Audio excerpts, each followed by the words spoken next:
श्री शिवाय नमस्तुभ्याम हर हर महादेव। गुरुजी पंडित प्रदीप मिश्रा जी ने दो ऐसे उपाय बताए हैं जिसे आपको मार्गशीर्ष माह की प्रदोष की विशेष तिथि मतलब कल 28 नवंबर को करना ही है।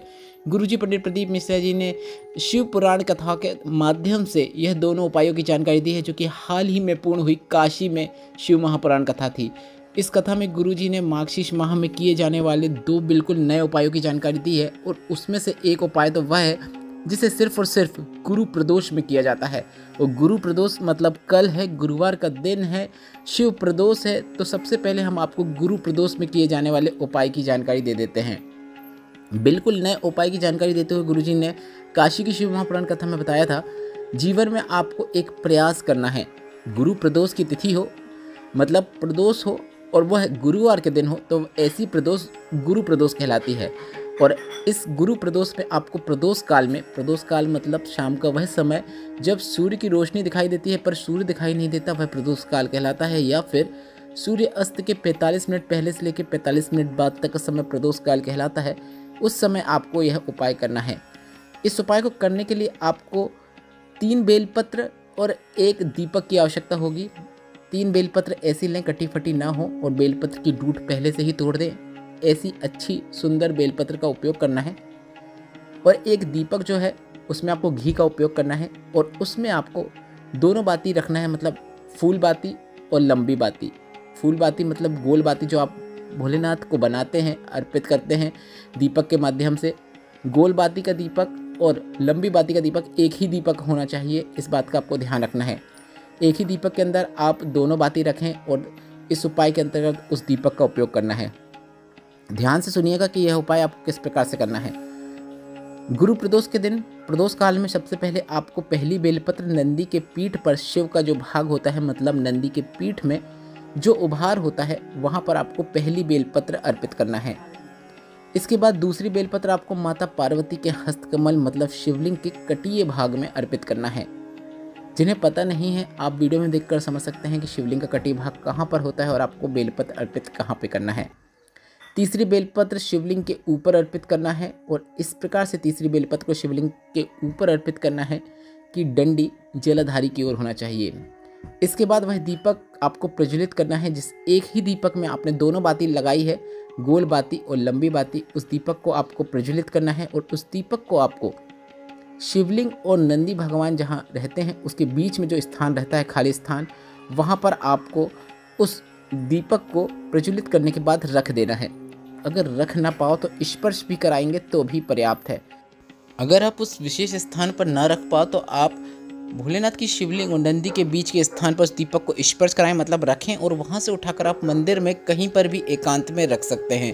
गुरुजी ने कहा आपको इस बात का ध्यान रखना है कि उस दीपक में आपको दोनों बाती एक साथ प्रज्वलित करना है।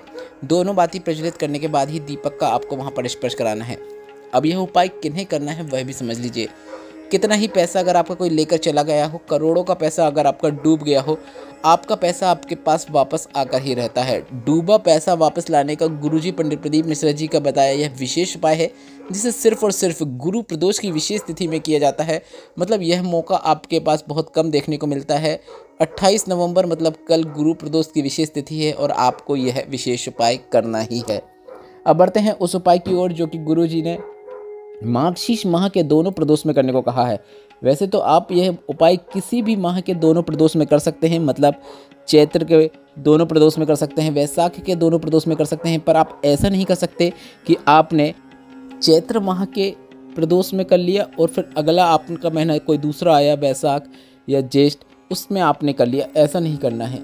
जब महीने की शुरुआत होती है तो महीने की शुरुआत में पहली प्रदोष जो आती है तभी आपको यह उपाय करना है। तो अभी मार्गशीर्ष माह की पहली प्रदोष है, तो आप मार्गशीर्ष माह के आने वाली दोनों प्रदोष में आप यह उपाय कर सकते हैं। अभी कृष्ण पक्ष की प्रदोष आ रही है जो कि 28 नवंबर कल है, और उसके बाद जो शुक्ल पक्ष की प्रदोष आएगी तो उसमें भी आप यह उपाय कर सकते हैं। पर आपको एक ही महीने की दोनों प्रदोष में आपको यह उपाय करना है। गुरुजी ने कहा विषम परिस्थिति से बाहर आने के लिए आपको यह उपाय बार बार करने की भी आवश्यकता नहीं है। एक बार भी कर देंगे तो भी पर्याप्त है।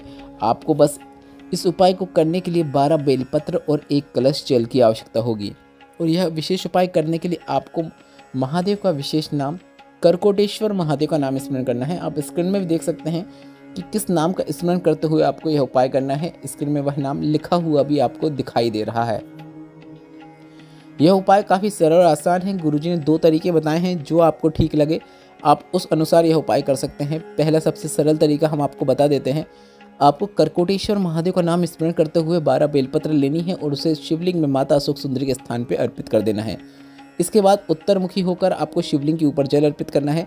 अब उत्तरमुखी का तात्पर्य यह है कि आपका मुख उत्तर दिशा की ओर हो, मतलब आपकी पीठ दक्षिण दिशा की ओर हो। इस प्रकार से बैठते हुए आपको शिवलिंग पे जल अर्पित करना है। आप सीधे शिवलिंग के ऊपर भी जल अर्पित कर सकते हैं, या फिर आप गुरुजी पंडित प्रदीप मिश्रा जी के बताए अनुसार गणेश भगवान, शरण कार्तिकेय, उसके बाद माता अशोक सुंदरी, उसके बाद शिवलिंग का कटी भाग और उसके बाद पूरा जल आप शिवलिंग के ऊपर अर्पित कर सकते हैं। मतलब दोनों तरीके से आप जल अर्पित कर सकते हैं। बस आपको जल शिवलिंग पे उत्तरमुखी होकर अर्पित करना है।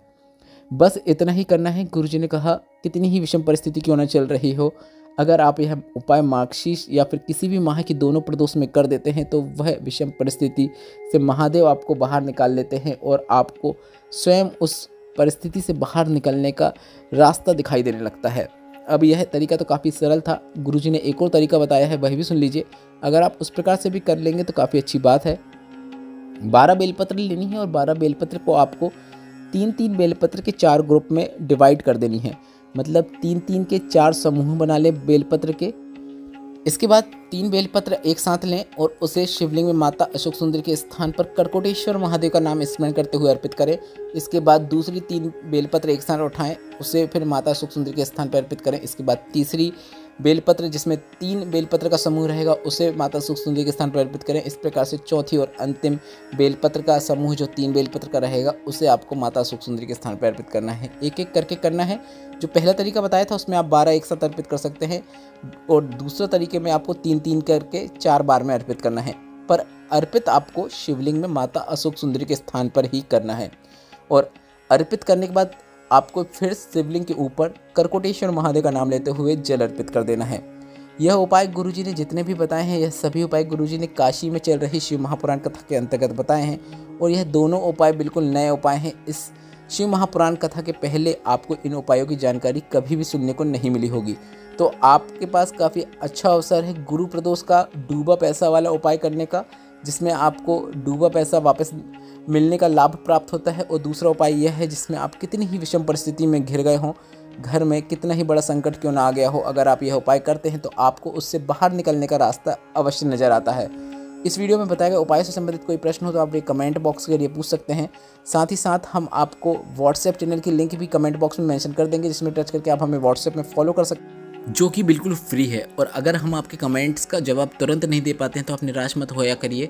हम आपके कमेंट के जवाब कुछ दिनों बाद अवश्य देंगे, क्योंकि अभी हम कुछ चीज़ों में उलझे हुए हैं जिसके कारण हम आपके कमेंट का उत्तर नहीं दे पाते हैं, जिसके लिए हम आपसे क्षमा चाहते हैं। वीडियो उपयोगी लगा हो तो कमेंट बॉक्स में हर हर महादेव इस टाइप कीजिएगा। श्री शिवाय नमस्तुभ्यम। हर हर महादेव।